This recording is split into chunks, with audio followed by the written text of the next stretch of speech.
Ibrahim Traoré, a thin man with dignified posture, stood awkwardly at the dusty construction site, fumbling with a cheap yellow helmet that seemed foreign in his careful hands.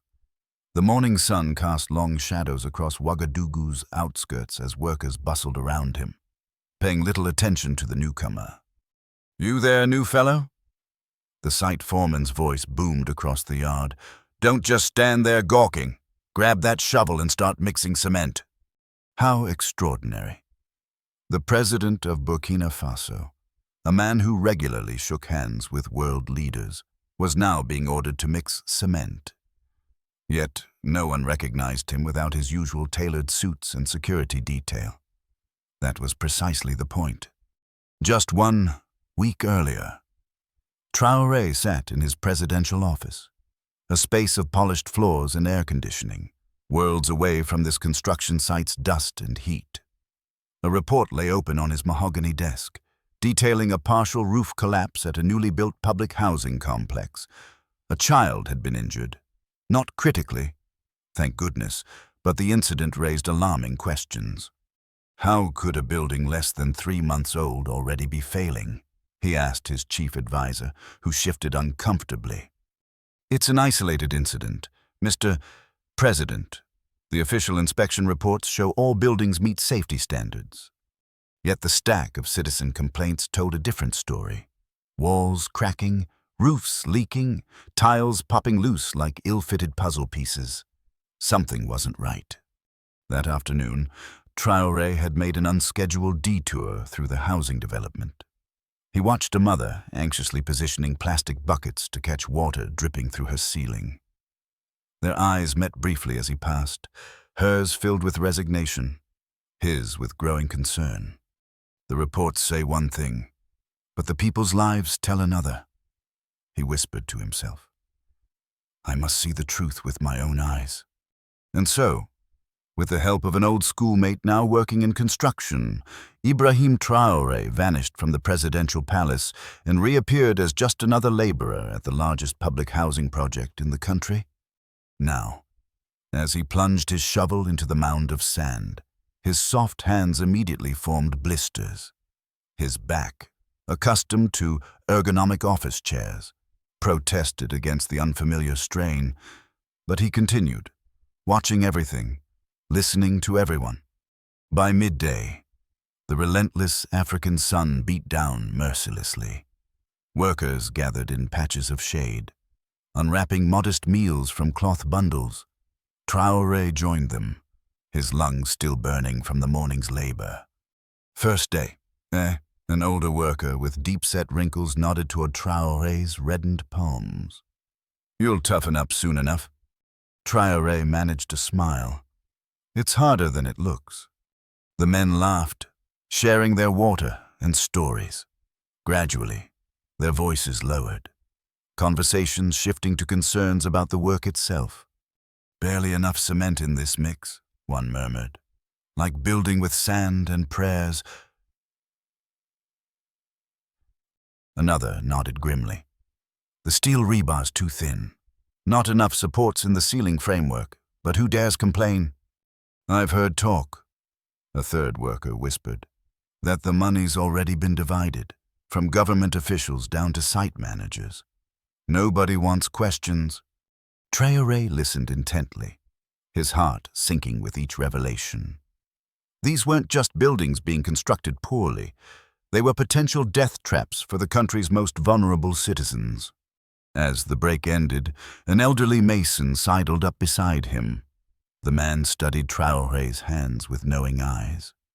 "Your hands are too soft for this work," he said quietly. "You've never done construction before, have you?" Traoré tensed, fearing his cover was blown. I'm new to this." "Is it that obvious?" To his surprise, the old man simply smiled. "Don't worry. I'll show you how to hold the tools properly. We all start somewhere." As they worked side by side, the elderly mason, Adama was his name, spoke of his family living in one of the recently completed housing units. His voice dropped to a whisper when he mentioned the cracks already forming along his bedroom wall. "My grandchildren sleep in that room," he said, eyes growing distant. Sometimes I lie awake, listening to the building creak, wondering if... He didn't finish the thought. He didn't need to. Throughout the afternoon, Traoré's eyes caught numerous shortcuts, supports missing from crucial junctions, inferior materials substituted for those specified in plans, inspectors signing off on clearly deficient work. When a young engineer approved a wall that was visibly uneven, Traoré couldn't hold his tongue. "Isn't that wall leaning?" The engineer barely glanced at him. "Mind your business. Laborer. Once it's painted, no one will notice. These buildings aren't meant to last forever anyway." Those callous words echoed in Traoré's mind as dusk fell. Exhausted, he retreated to the small, Spartan room he'd rented nearby. His muscles ached, his hands throbbed, but his mind burned with something far more painful, the knowledge that his own citizens were being betrayed. In the dim light of a single bulb, he began documenting everything he'd witnessed, his pen moving urgently across the pages of a small notebook. "If I remain silent," he wrote, "how many children will sleep under roofs waiting to collapse? How many families will die slowly inside homes built on lies?" The question hung heavy in the stuffy room. This wasn't just about construction flaws or budget mismanagement. It was about human lives, about dignity, about trust. Traoré closed the notebook, determination hardening within him. Tomorrow would bring more discoveries, more evidence. He needed to understand the full extent of the corruption before he could uproot it completely. A sudden knock at the door startled him from his thoughts. Who could be looking for him at this hour? Had someone recognized him, discovered his true identity? Heart pounding, Traoré approached the door cautiously, wondering if his investigation had already been compromised before it had barely begun. The morning sun had barely risen when Ibrahim Traoré placed his palm against a freshly built wall. He could feel it tremble slightly under his touch, tiny fragments of cement crumbling away like dust. The wall, meant to support an entire family's home, swayed with the gentlest pressure. Shocking. "Careful there," a voice called from behind. "That section might come down any moment, but don't worry. We'll slap some paint on it, and no one will be the wiser." Traoré turned to find a site supervisor grinning, as if sharing a clever secret rather than admitting to potential manslaughter. The casual disregard for human life left Traoré momentarily speechless. This was his second day undercover at the construction site, and already the evidence of negligence was mounting at an alarming rate. Today, he'd been assigned to the wall-building team, a stroke of luck for his investigation, though dangerous for his growing sense of outrage. The cement mixture being used looked nothing like proper building material. It was thin, watery, with far too little aggregate and barely any reinforcement. Workers added rubbish, bits of plastic, paper, even food wrappers, to bulk up the mix, all while supervisors looked on approvingly. "Uses less cement this way," one worker explained with a shrug. "Management says it saves money, and who are we to argue?" Throughout the morning, Traoré observed walls that had been completed weeks earlier. Cracks zigzagged across their surfaces like lightning bolts. Hastily applied plaster concealed the worst defects, but the truth remained obvious to anyone who cared to look closely. The atmosphere among workers was tense. Some, particularly the younger ones, exchanged frustrated glances whenever a corner was cut. Others, worn down by years in an industry where speaking up meant losing your livelihood, simply kept their heads down and followed orders. "Faster! New man!" the supervisor barked at Traoré. "We're not building the Buckingham Palace here."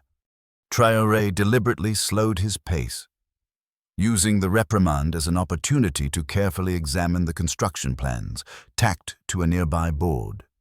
He discreetly photographed them with his mobile phone when no one was looking. Later, during his lunch break, he recorded snippets of conversation between workers, capturing damning admissions and complaints. The most significant discovery came mid-afternoon, while retrieving tools from a storage area. Traoré noticed the site manager and a well-dressed government official huddled inside a portable office container. The window was partially open due to the heat, allowing their conversation to drift outward.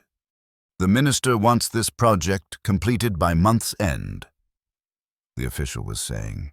"Election season is coming. We need ribbons to cut, not construction sites to show." "With all due respect," the manager replied, "we've already reduced materials by 30%.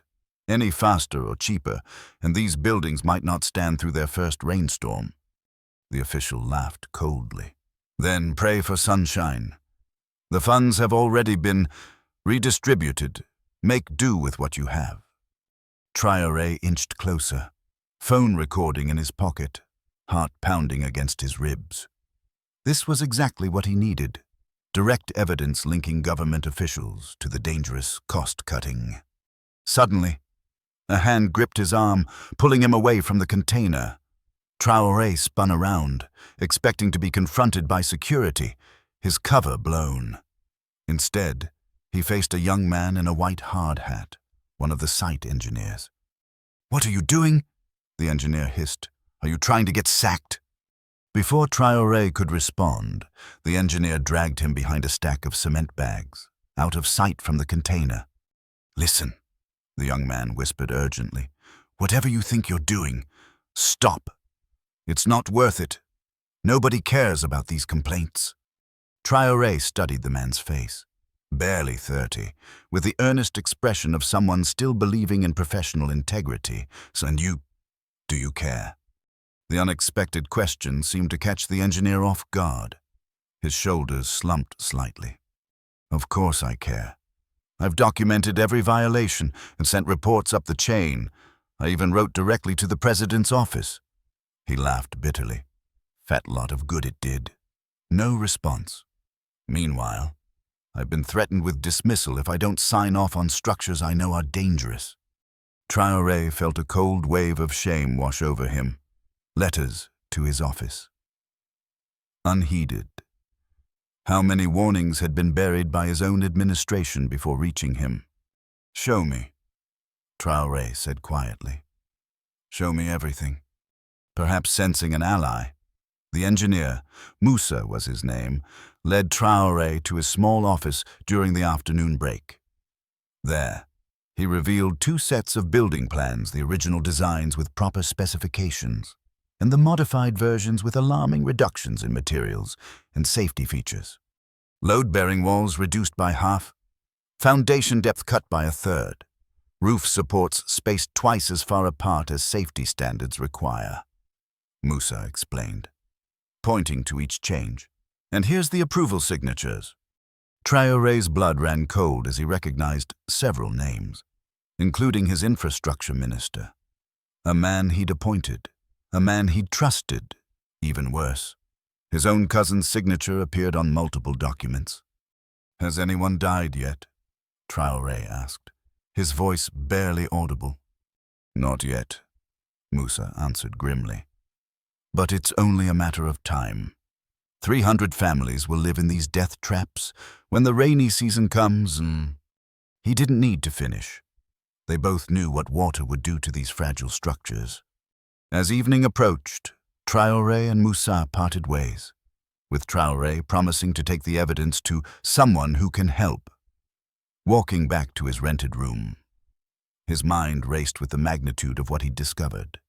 This wasn't just a single corrupt project, it was systematic, reaching into his inner circle, perhaps throughout the entire government. His phone buzzed. A text message from Musa. "Someone just called. They know I showed you the documents. Said I'm being watched. Be careful." Before Traoré could respond, a sharp cracking sound echoed across the construction site. Workers shouted in alarm.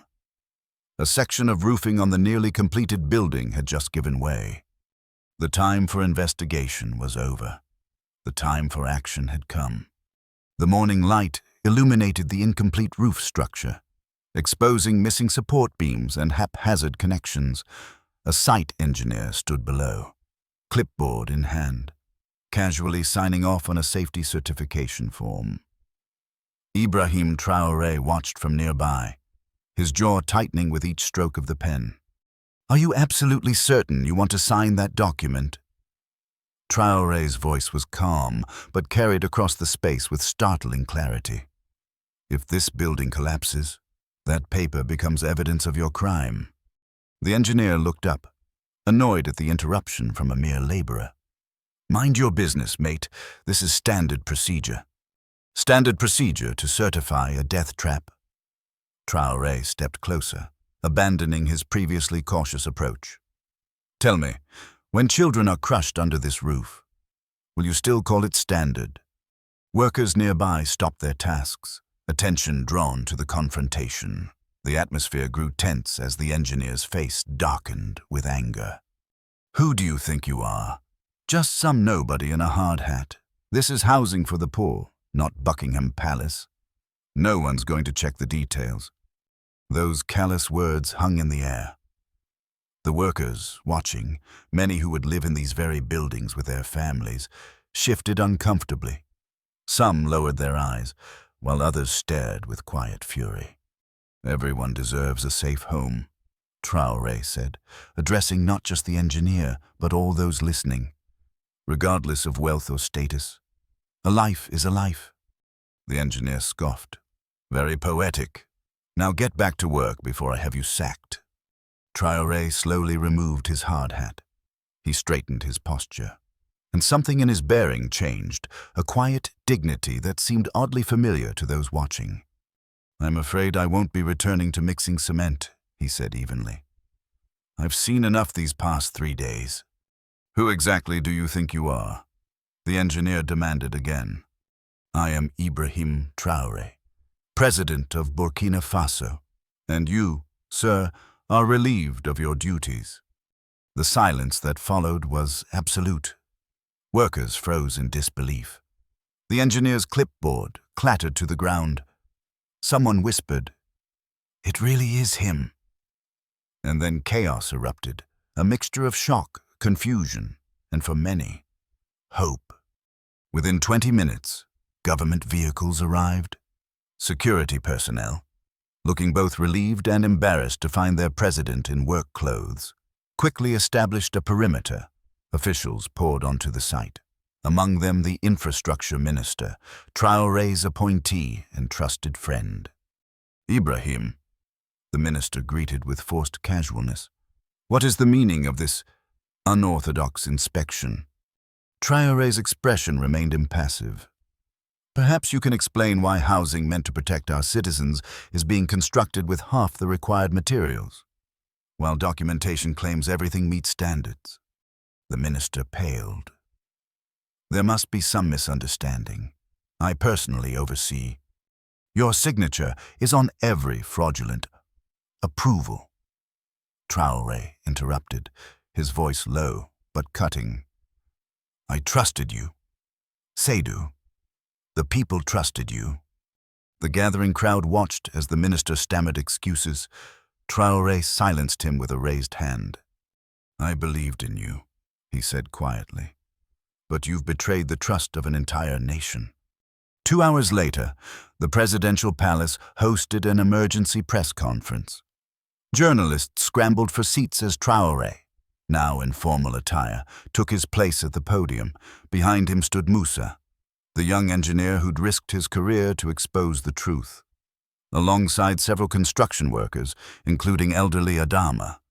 With methodical precision, Traoré presented the evidence: photographs, recordings, falsified documents, and testimony. On large screens, images showed the dangerously substandard construction compared to the approved designs. The room fell silent as recordings played of officials discussing how to redistribute funds meant for building materials. "We are not building homes," Traoré declared, his voice resonating through the stunned room. "We are planting time bombs in our communities." His announcement came swiftly, immediate suspension of all ongoing public housing projects for safety evaluations, dismissal of officials involved in the fraud, criminal investigations to follow. Most significantly, the creation of a Citizens Oversight Committee, independent of government, with power to inspect and approve all public construction projects. This committee, Traoré explained, will include engineers, architects, and most importantly, representatives from the communities these buildings will serve, because those who will live in these homes have the greatest stake in their safety. 1 week later, a small ceremony marked the relaunch of the housing project. No elaborate decorations, no lengthy speeches, just a commitment to doing things properly. New contractors, new supervisors, and a transparent process with regular public updates on progress. As Traoré surveyed the properly prepared foundations, elderly Adama approached him, weathered hand extended. "I've been a mason for 40 years," the old man said, emotion making his voice tremble. "Never in my life have I seen a president like you. Thank you for leading with a laborer's heart." Traoré clasped the man's hand warmly. "I'm simply a builder," he replied softly. "But instead of cement, I build with the people's trust. In life's foundation, integrity isn't optional, it's essential." Ibrahim Traoré reminds us that true leadership isn't about titles or power, but about moral courage to protect the vulnerable. When we look away from wrongdoing, we become part of the problem. But when we stand firm for what's right, even at personal cost, we build something far stronger than any physical structure. We build trust, dignity, and a society where every life is valued equally. This is the truest measure of our character. Thank you for following Ibrahim Traoré's inspiring journey. Don't forget to subscribe and enable notifications to discover more incredible stories from StoryMoss.